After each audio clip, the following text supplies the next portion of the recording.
ములుగు జిల్లా తాడ్వాయి వద్ద ఫారెస్ట్ సిబ్బందిపై స్థానికులు దాడి చేశారు. దామరవాయి అటవీ ప్రాంతంలో చెట్లను తొలగించి కొంతమంది జేసీబీతో భూమిని చదును చేస్తూ ఉండగా ఫారెస్ట్ సిబ్బంది అడ్డుకున్నారు.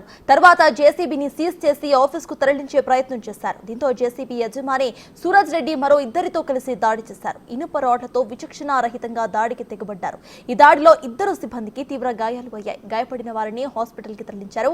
కేసు నమోదు చేసుకున్న పోలీసులు దర్యాప్తు చేస్తున్నారు. దాడి చేసిన వారు పరారీలో ఉన్నారు.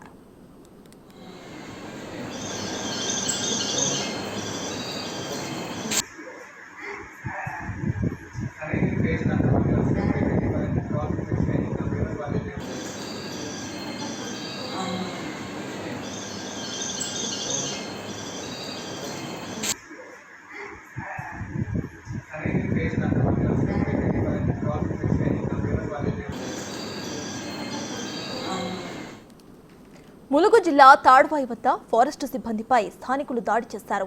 దామరవాయి అటవీ ప్రాంతంలో చెట్లను తొలగించి కొంతమంది జేసీబీతో భూమిని చదును చేస్తూ ఉండగా ఫారెస్ట్ సిబ్బంది అడ్డుకున్నారు. ఆ తర్వాత జేసీబీని సీజ్ చేసి ఆఫీసుకు తరలించే ప్రయత్నం చేశారు. దీంతో జేసీబీ యజమాని సూరజ్ రెడ్డి మరో ఇద్దరితో కలిసి దాడి చేశారు.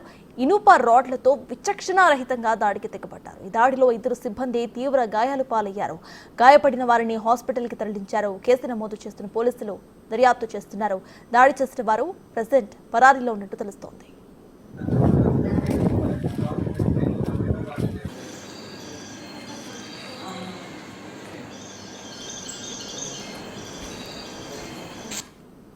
ఇప్పటికే ఇదే అంశంపై పూర్తి డీటెయిల్స్ మా ప్రతినిధి వేణు అందిస్తారు. వేణు, చెప్పండి, ఫారెస్ట్ సిబ్బందిపై స్థానికులు దాడి చేసి పరారీలో ఉన్నట్టు తెలుస్తోంది. ప్రెసెంట్ అప్డేట్స్ ఏంటి? పోలీసులు ఇన్వెస్టిగేషన్ ఎక్కడి వరకు వచ్చింది? ఫారెస్ట్ సెక్షన్ ఆఫీసర్ తో పాటు బీట్ ఆఫీసర్ ఇద్దరి పరిస్థితి అయితే ప్రస్తుతం విషమంగా ఉంది. గార్డియన్ ప్రైవేట్ హాస్పిటల్ లోపల ఇద్దరికి చికిత్స కొనసాగుతుంది. గత వారం రోజుల నుంచి తాడ్వాయి అటవీ ప్రాంతం లోపల పోడు పట్టాల అంశము కొలిక్కొస్తున్న నేపథ్యం లోపల విస్తీర్ణం పెంచుకునేందుకు అక్కడ ఉన్నటువంటి చెట్లను నరికివేసి పోడు వ్యవసాయం చేయడానికి అక్కడ స్థానికులు కొంతమంది నాయకుల సహకారంతో చెట్లని కూడా తీసివేసి చదువు చేసే ప్రయత్నం చేస్తున్నారు. సో విషయం తెలుసుకున్నటువంటి ఇద్దరు సిబ్బంది కూడా నిన్న రాత్రి 10 గంటల ప్రాంతం లోపల దామెరవాయి ప్రాంతానికి వెళ్ళించడం అక్కడ భారీ జేసీబీ చెట్లన్నీ తొలగిస్తూ కూడా అక్కడ వ్యవసాయం చేసే విధంగా భూమిని చదువు చేస్తుండటంతో వెంటనే వాళ్ళందరికీ వార్నింగ్ ఇచ్చారు. దాంతో పాటుగా జేసీబీని సీజ్ చేసి అటవీ శాఖ తరలించే క్రమం లోపల 11:30 ప్రాంతంలో తాడ్వాయి వద్దకు వెళ్తుండగా వాళ్ళను ఆ జేసీబీ ఓనర్ తో పాటు మరో ఇద్దరు కూడా ఇనుప రాడ్లు తీసుకువచ్చి ఇద్దరిపై విచక్షణారహితంగా దాడి చేయడంతో పూర్తిగా బీట్ ఆఫీసర్ కు చేతి వేళ్లు కంప్లీట్ గా తెగిపోయాయి. మరోవైపు సెక్షన్ ఆఫీసర్ కూడా తలపై తీవ్రంగా గాయాలైనాయి. సో ఇద్దరి పరిస్థితి ఇప్పుడు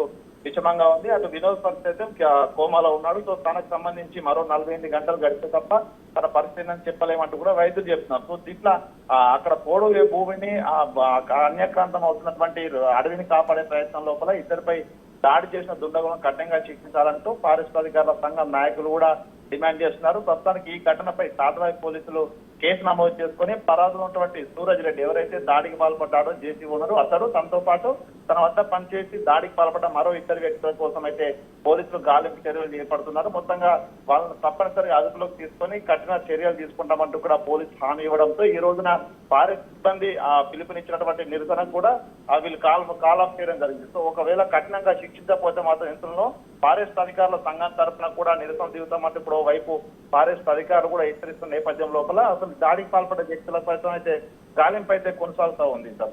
రైట్, థ్యాంక్ యూ వేణు.